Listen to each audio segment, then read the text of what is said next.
Welcome to QTV. 22A ఈ సమస్య గురించి ఈరోజు మనం తెలుసుకోబోతున్నాం. ఈరోజు ప్రధానమైన సమస్య భూములకు సంబంధించి 22A.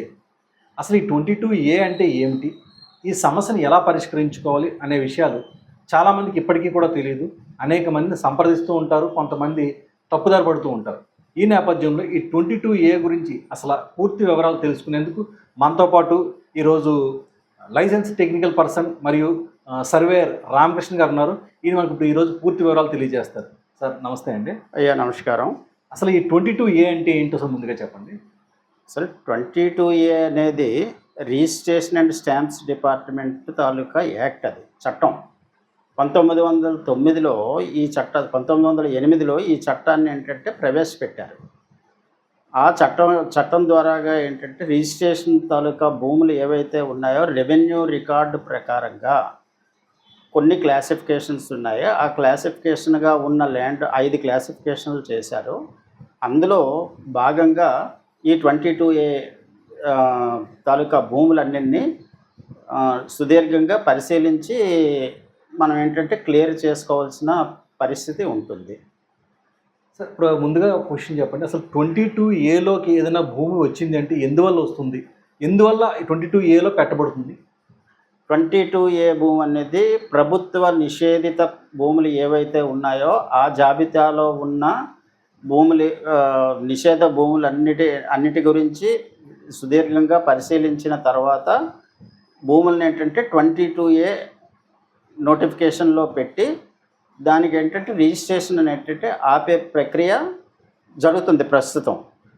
అసలు ఈ 22A నిషేధిత భూమి అని చెప్పేసి అని అసలు దాన్ని ఎలా గుర్తిస్తా, అంటే ఆ భూమి నిషేధితమా లేక కాదని ఎలా తెలుస్తుంది అంటారు? అది మన తాలూకా రెవెన్యూ రికార్డు ప్రకారంగా ఉన్న ల్యాండు 5 భాగాలుగా విభజించిన ఈ నిషేధిత భూములు ఏవైతే ఉన్నాయో దాన్ని సుదీర్ఘంగా పరిశీలించి మనం దానికి ఏ రకమైన యాక్షన్ తీసుకోవాలా అన్నదాన్ని, ఏ రకమైన చర్య తీసుకోవాలన్నది ముందుగా రికార్డు పరిశీలించి అసలు 22Aలో ఉన్నదా లేదా అన్నది మనం ముందు నిర్ధారించుకున్న తర్వాత పరిష్కారం గురించి ఏంటంటే ఇచ్చేసుకోవాలి. పరిష్కారం గురించి మనం ఆలోచన చేయాలి. రామకృష్ణ గారు, ఇప్పుడు మాకు అసలు 22Aలో చేర్చబడిన కొన్ని భూముల యొక్క ఎగ్జాంపుల్ అంటే వివరాల గురించి చెప్పండి. ఉదాహరణకి ఏంటి ఆ భూములు, ఇప్పుడు ప్రస్తుతం ఎదుర్కొంటున్న సమస్యలు ఏంటి అక్కడ ప్రజలు? ప్రస్తుతానికి ప్రభుత్వ భూములు ఒక రకం అండి. రెండవ రకము ల్యాండ్ సీలింగ్ యాక్ట్ ప్రకారంగా సీలింగ్లో ఉన్న సర్ప్లస్ ల్యాండ్, ల్యాండ్ సీలింగ్ అనే భూములు కొన్ని నిషేధ జాబితాలో ఉండడం జరిగింది. నెక్స్ట్ 3 దేవాదాయ శాఖ భూములు కూడా ఈ 22A నిషేధిత భూములుగా క్లాసిఫై చేయడం జరిగింది. 4 ULC ల్యాండ్స్ అయిపోయిన తర్వాత 4వ క్లాసిఫికేషన్ ఏంటంటే అసైన్మెంట్ చేసిన భూములు. ప్రభుత్వం వారు ఎవరికైనా అసైన్ చేసి ల్యాండ్లెస్ పూర్కి కానీ, ఎక్స్ సర్వీస్ మ్యాన్ కోటా కానీ, స్వాతంత్ర సమరయోధులు భూములు కానీ ఇలాంటి భూములను కూడాను నిషేధిత భూముల కింద 22A నిషేధిత భూముల కింద పరిగణించి ప్రభుత్వం వారు ఏంటంటే 1908 చట్టం ప్రకారంగా దీన్ని పరిగణలోకి తీసుకొచ్చి ఇప్పుడు ప్రస్తుతానికి ఏ భూములు ఎలాగ ఉన్నాయి, ఎవరిది ఎందులో పెట్టారన్నది కూడా తెలియని అయోమయ పరిస్థితుల్లో ఇప్పుడు చాలా దీనిగా ఉంది పరిస్థితి. ఏంటంటే భయంకరమైన సిచ్యువేషన్ ఏంటంటే ప్రజలు ఎదుర్కోవాల్సి వస్తుంది ఈ 22A సమస్యల గురించి.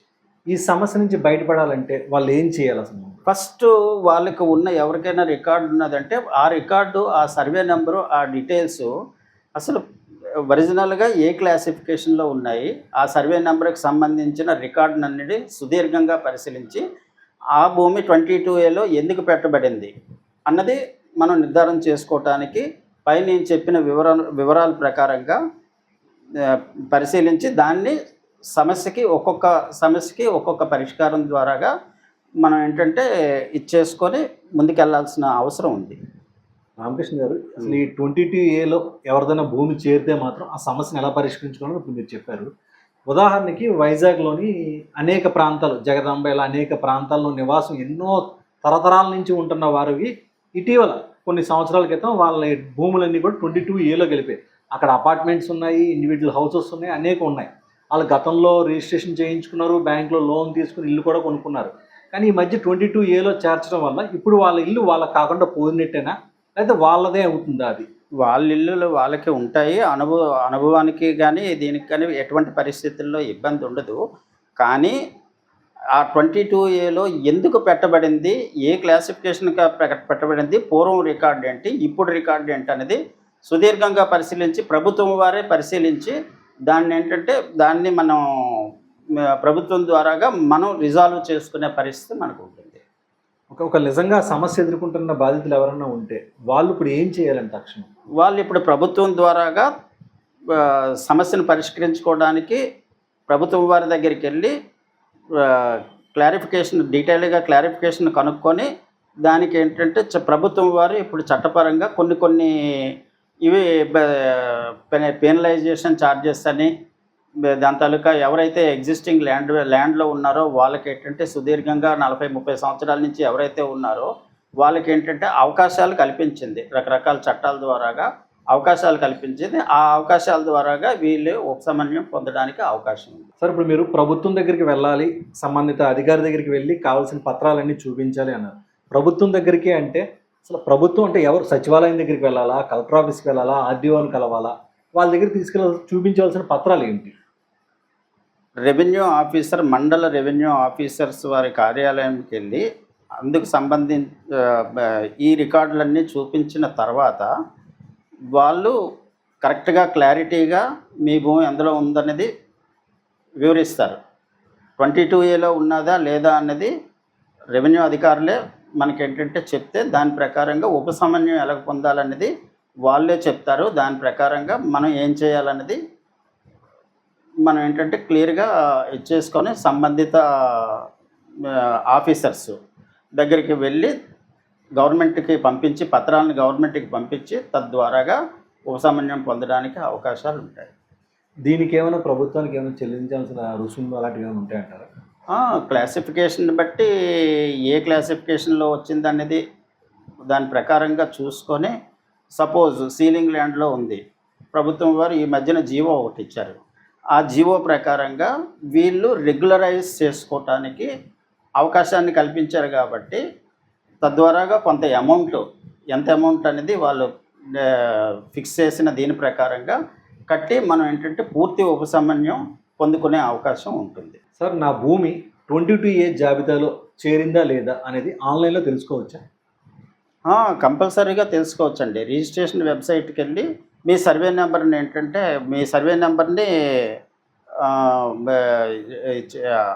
అప్లై చేస్తే, దాంట్లో ఆన్లైన్లో అప్లై చేస్తే అది నిషేధిత భూమే కాదా అన్నది మీకు తెలుస్తుంది. ఒకవేళ నిషేధిత భూమి అయితే ఏ రకంగా అది నిషేధిత భూమి అయింది, ఏ క్లాస్ ప్రకారంగా అయింది అనేది మీరు రెవెన్యూ అధికారుల దగ్గరికి వెళ్ళి సుదీర్ఘంగా పరిశీలించి పరిష్కారం చేసుకోవచ్చు.